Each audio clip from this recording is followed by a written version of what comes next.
देश को सुरक्षा नहीं दे सकता है। बंगाल को ऊपर टर्चर करते हैं, आम जनता को ऊपर टर्चर करते हैं और एसआईआर का नाम पे सत्यानाश कर रहे हैं। আপনাদের সাথে কালকে আবার দেখা হবে, বিকেলে আবার দেখা হবে। অভিষেক এসছে আমার সাথে, আমরা সবাই আছি, ঠিক আছে?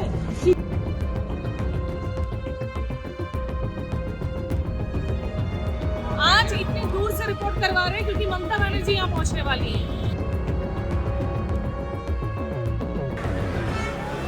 लेकिन हम कभी ऐसा इलेक्शन कमीशन को नहीं देखा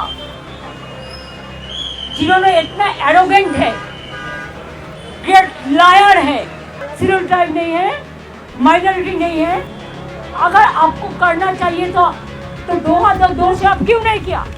আর কারা কারা আছেন বলুন তো, যারা বেঁচে আছেন বলুন তো। देखिए बोल दिया है, डेढ़ वोटर है, देखिए बचा है। আমি জীবিত মানুষ কিন্তু আমি হচ্ছে মৃত। नहीं, हम चुनाव बॉयकॉट नहीं करेंगे। एक गलती हम कभी नहीं करते, हम लड़के लेंगे। सब जो होगा दिखाओ जो डॉक्यूमेंट है दिखाओ अपना कागज सबका पास है, कहाँ दिखाएगा फिर?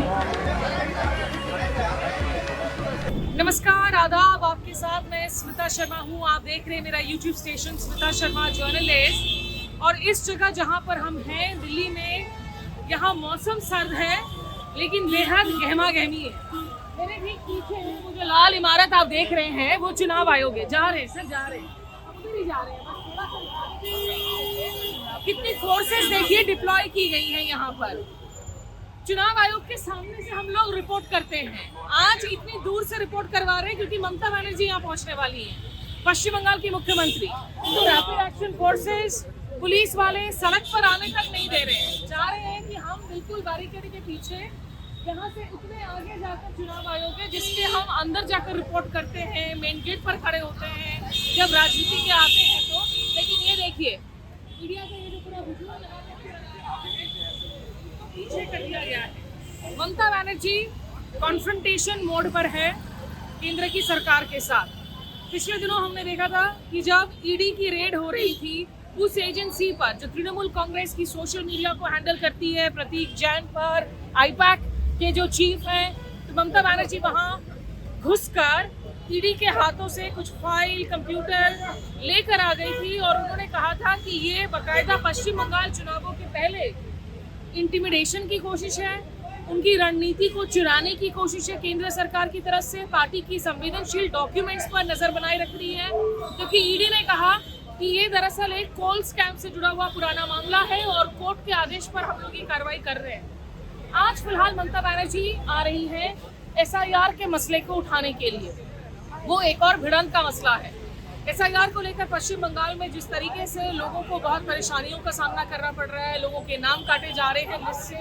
ममता बनर्जी आज सुबह जब दिल्ली पहुंची तो वो बंगो भवन गई, जो स्टेट का जो भवन होता है, और वहाँ वो अपने साथ कुछ ऐसे लोगों को लेकर आई थी पश्चिम बंगाल से जो एसआईआर की वजह से परेशान है। या तो उनके नाम कट चुके हैं, वो जद्दोजहद कर रहे हैं, वो हैं बंगाल के ही नागरिक, भारत के नागरिक हैं, बंगाल में रहने वाले लोग हैं, लेकिन दिक्कतों को सामना करना पड़ रहे हैं। तो वहाँ पे भी ममता बनर्जी, अभिषेक बनर्जी पहुँचे और उन्होंने कहा कि पुलिस वाले देखिए हर मोड़ पर निगरानी कर रहे हैं, पुलिस की तैनाती की गई है, हमें धमकाने की कोशिश की जा रही है, डराने की कोशिश की जा रही है। ये इलेक्शन कमीशन के रास्ते के दूसरे तरफ है, वहाँ आप आरएएफ की फोर्सेस देखेंगे, पुलिस फोर्सेस देखेंगे। यहाँ बैरिकेड के पीछे मीडिया को बोला गया कि आप बिल्कुल जो है इसी पाथवे पर रहिए, आप रोड तक भी नहीं जाएं। हम गए थे तो पुलिस वाले रोकने की कोशिश कर रहे थे। तो बंगो भवन में ममता बनर्जी ने क्या कहा आपको वो दिखाती हूँ। और फिर जब ममता बनर्जी यहाँ आकर ज्ञानेश कुमार से मुलाकात करेंगी, चुनाव आयोग में डर का माहौल है जो हमें बताया जा रहा है क्योंकि वो कुछ भी कर सकती हैं, फाइटर हैं। मसला सुप्रीम कोर्ट में भी गया था एसआईआर का और सुप्रीम कोर्ट ने कहा था कि जो भी मामले आ रहे हैं, 1 करोड़ नाम ऐसे हैं जिनको आप लॉजिकल डिस्क्रिपेंसी बताकर सूची में नहीं जोड़ रहे हैं, उन नामों को आप सार्वजनिक करिए। देखिए यहाँ पे भी दूसरी तरफ, ये दिल्ली के जंतर मंतर के नज़दीक का इलाका है, सिक्योरिटी देखिए आप, इतनी तैनाती की गई है, लग रहा है कि मानो एक बड़े हम कॉन्फ्लिक्ट के लिए तैयार हो रहे हैं, जबकि आ रही है पश्चिम बंगाल की मुख्यमंत्री और उनकी डर से ये सिक्योरिटी है। तो आइए आपको सुनाते हैं कि बंगो भवन में उन्होंने आखिर क्या कुछ कहा एसआईआर के केसेस को लेकर और जो वो मीडिया से मुखातिब तरीका है कि हमारा लोग अगर बंगाल से कोई आए तो हमारा बंगो भवन जो हमारा प्रॉपर्टी है उधर में जाके वो लोग सेट करे। ये क्या है, सुप्रीम कोर्ट के हमारे केस चल रहा है, जुडिशियरी के ऊपर हमारा आस्था है, हमारा केस, हमारा इलेक्शन कमीशन में मीटिंग है। तो ये लोगों को ये सोचना चाहिए था कि हम ऑफिशियल अपॉइंटमेंट लेके आए हुए हैं, 150 आदमी को डेथ हो गया है, उसका परिवार बात नहीं कर सकता है मीडिया के साथ। हमारा बहुत सारे परिवार आया जो जिंदा है, जिसको मौत दिखाया वोटर लिस्ट से हटाने के लिए, उसका हक छीनने के लिए। तो इसी के लिए मैं जब सुना, मैं चला जिधर जिधर में वो है उधर में दिल्ली पुलिस भेज दिया है। जब दिल्ली में एक्सप्लोजन होता है तो तब दिल्ली पुलिस कहाँ रहता है। हम दिल्ली पुलिस को ब्लेम नहीं करेंगे, हम तो ब्लेम करेंगे उसको जो माथा पे है, उसको हिमालयन इनकॉम्पिटेंस है, देश को सुरक्षा नहीं दे सकता है, बंगाल को ऊपर टर्चर करते हैं, आम जनता को ऊपर टर्चर करते हैं और एसआईआर का नाम पे सत्यानाश कर रहे हैं। इसी के लिए उनका घर में भी माँ है, बहन है, भाई है। दिल्ली पुलिस ऐसा नहीं है, हम उसको नहीं कहेंगे, वो तो इंस्ट्रक्शन पे आई हुई है। क्यों घबराहट है दीदी उनमें? दिल्ली घबरा गया है, इसी के लिए हम आते हैं तो घबरा जाता है। हम 2 साल ज्यादा नहीं आए भाई, ज्यादा आने से तो हम लाखों लेके आ सकते थे। मैं सिंबॉलिक 50 परिवार है जिसको जिंदा है लेकिन उसको मौत दिखा दिया, और 50 ले आया जिसको एसआईआर में डेथ हो गया है।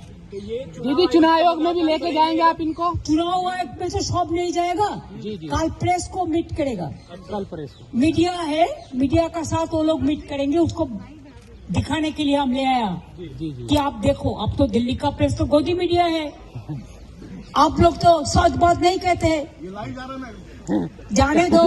Thank you so much. मैं आप लोगों को आयोग से क्या कहेंगे हम अभी नहीं कह सकते हैं, जब जाएंगे तब। कोई चीज का कोई तरीका होता है, इंस्टीट्यूशन को हम डिसरेस्पेक्ट नहीं कर सकता है, लेकिन हम पॉलिटिकल बात हम हमारा बात कर सकता है। कल करेंगे, कल 3 बजे हम आप लोगों को बुला लेंगे। लेकिन आप सोचो, ये लोगों को जाग जाके ढूंढना, उसको सताना, उसको टॉर्चर करना, उसको एट्रोसिटीज करना, ये क्या तरीका है? दिल्ली पुलिस किसी को नहीं दे सकता है। दिल्ली तो एक जमींदार का जमींदारी चल रहा है, दिल्ली में जमींदारी चल रहा है, गरीब लोगों के लिए कोई जगह नहीं है। और ये जो आप देख रहे हैं, ये काफिला सिक्योरिटी वाला, ये ममता बनर्जी का काफिला है, जहां मीडिया वाले बिल्कुल बीच सड़क पे दौड़ रहे हैं।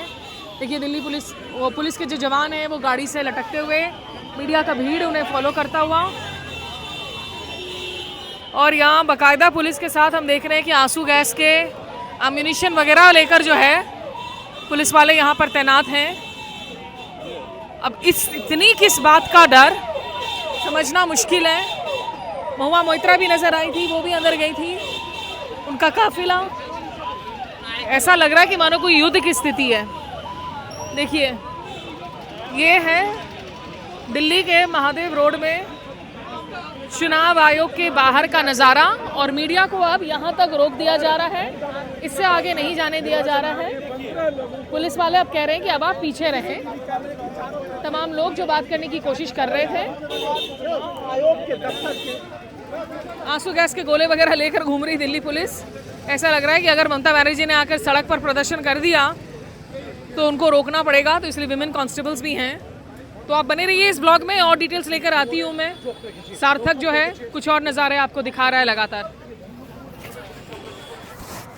तो हाई सिक्योरिटी के बीच में ममता बनर्जी आखिरकार जब पहुंची चुनाव आयोग के मुख्यालय, वहां पर लगभग 1.5 घंटे तक उनकी मुलाकात चली मुख्य चुनाव आयुक्त ज्ञानेश कुमार के साथ।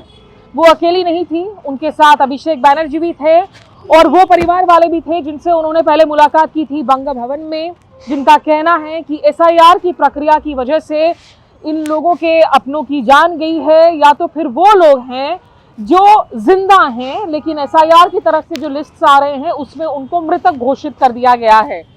और जो दिलचस्प बात थी कि ममता बनर्जी जब बंगू भवन गई थी, जिसकी हमने आपको बातें सुनाई, जहां पर उन्होंने दिल्ली पुलिस पर आरोप लगाया कि आप हमको इंटिमिडेट करने की कोशिश कर रहे हैं, डराने की कोशिश कर रहे हैं, वो सफ़ेद साड़ी पहने हुई थी। लेकिन जब वो चुनाव आयोग गई तो ना केवल वो बल्कि पूरा का पूरा प्रतिनिधिमंडल वो काले कपड़ों में नजर आया, काले शॉल्स लिए हुए थे। तो एक तरीके से ये प्रोटेस्ट मार्क था, इसीलिए सबने ब्लैक शॉल्स ओढ़ी हुई थी। और अंदर जो है इन परिवार वालों ने भी चुनाव आयोग के अधिकारियों के साथ बातचीत की, अपना तमाम पक्ष को रखा।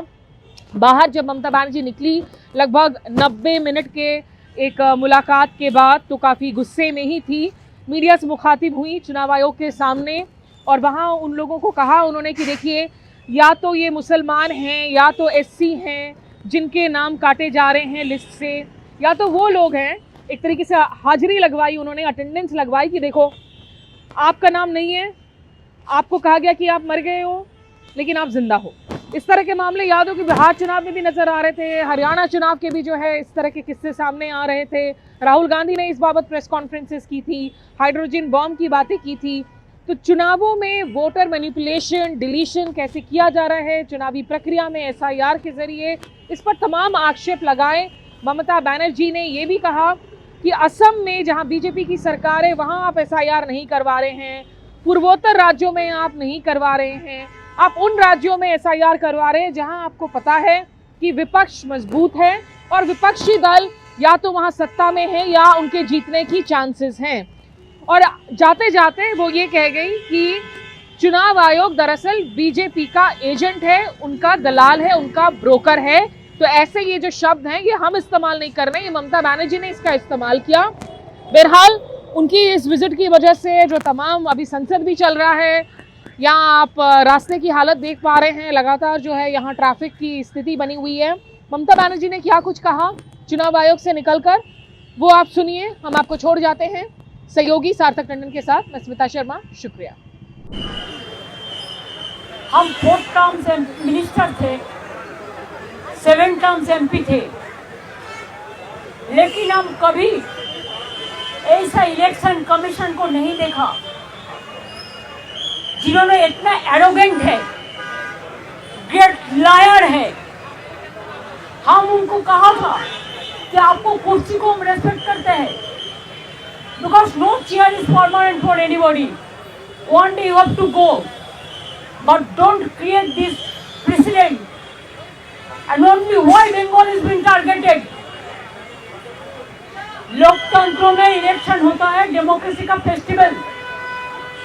और आपने क्या किया, पहले 58 लाख लोगों को बात दिया, निकाल दिया, और उनको आप डिफेंड भी करने नहीं दिया।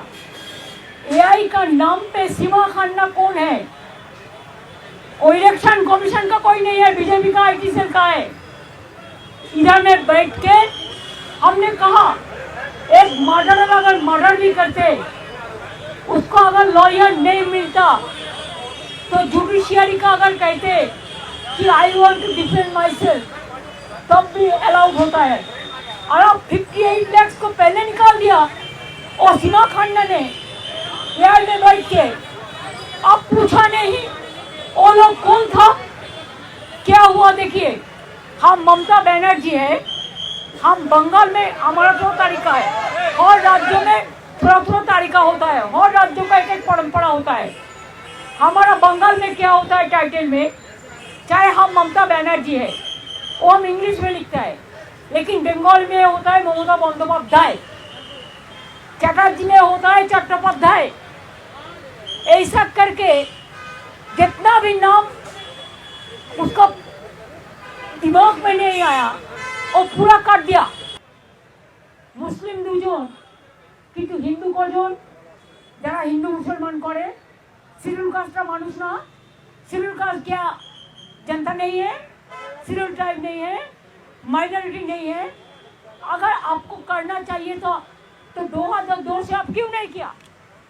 अगर इतना दिन आप सबक कर सकते हैं, अपेक्षा कर सकते हैं, तो चुनाव का 3 महीना पहले आपको SIR का करने का जरूरत क्यों था?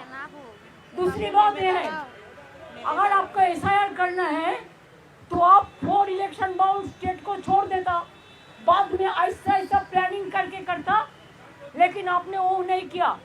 आपने असम में बीजेपी का गवर्नमेंट है, आप असम में नहीं किया SIR, आप नॉर्थ ईस्टर्न में नहीं किया SIR, आप बंगाल को किया, तमिलनाडु की किया, केरला का किया, और बीजेपी स्टेट जो है उधर में तो आपका टाइम मिलेगा, आप सबको नाम उठा देंगे।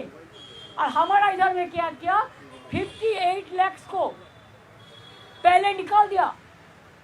और सीमा खन्ना ने AI का अंदर से डिफेंड करने नहीं दिया। इसमें ज्यादा मिसमैच है, मिसमैपिंग है।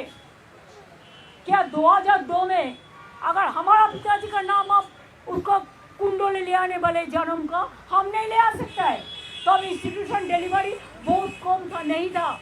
हम लोग भी घर में जन्म लिया, ऐसा देशों का करोड़ आदमी लिया, अभी इंस्टीट्यूशन डिलीवरी हुआ, अभी हॉस्पिटल में जाते हैं बच्चा होने के लिए, पहले नहीं था। आपको प्राइम मिनिस्टर को पूछिए, उनका माता जी का पिताजी का जन्म कुंडली मीन्स इंस्टीट्यूशन डिलीवरी का सर्टिफिकेट है। आपको जितना सीनियर लोग है, अगर अटल जी जिंदा रहता तो वो क्या दे सकते थे? अगर आडवाणी जी को पूछिए, हम उसको रेस्पेक्ट से कहती हूँ कि माता जी पिताजी का जन्म डेट दो, वो दे सकते हैं? Mismatch, total unparliamentary, undemocratic. जो BLO है बोलते हैं आपने नाम नहीं दिया, हम सब नाम दिया। ऑफिसर को डर दिखाता है, इसी के लिए BLO का डेथ हुआ। 150 का से ज्यादा आदमी मर गया, उसमें बहुत सारे BLO भी है, उसका भी परिवार हमारे साथ है। हम 100 लोगों को लेके आया, जो 50 लोग हैं जिसको डेथ हुआ फैमिली का, और 50 लोग हैं जिसको बहुत सारे हैं जिसको जिंदा था लेकिन बोला है ভোটার লিস্টে মত है। আর কারা কারা আছেন বলুন তো, যারা বেঁচে আছেন বলুন তো। देखिए बोल दिया एक डेड वोटर है, देखिए बचा है। আমি জীবিত মানুষ কিন্তু আমি হচ্ছে মৃত। আমার প্রমাণ इसको भी डेड वोटर जिंदा है। আর কে আছে দেখুন, বুঝতে পারছেন কিছু? বাদ বাকি SIR ডেথ হয়েছে, আর BLO পরিবার আছে, হ্যাঁ हमारा मित्र बोले मृत, उनको भी मर गया। এই যে দিদি this is the voter list, draft list, सबका पास SIR का कॉपी है जिसको मौत हुआ।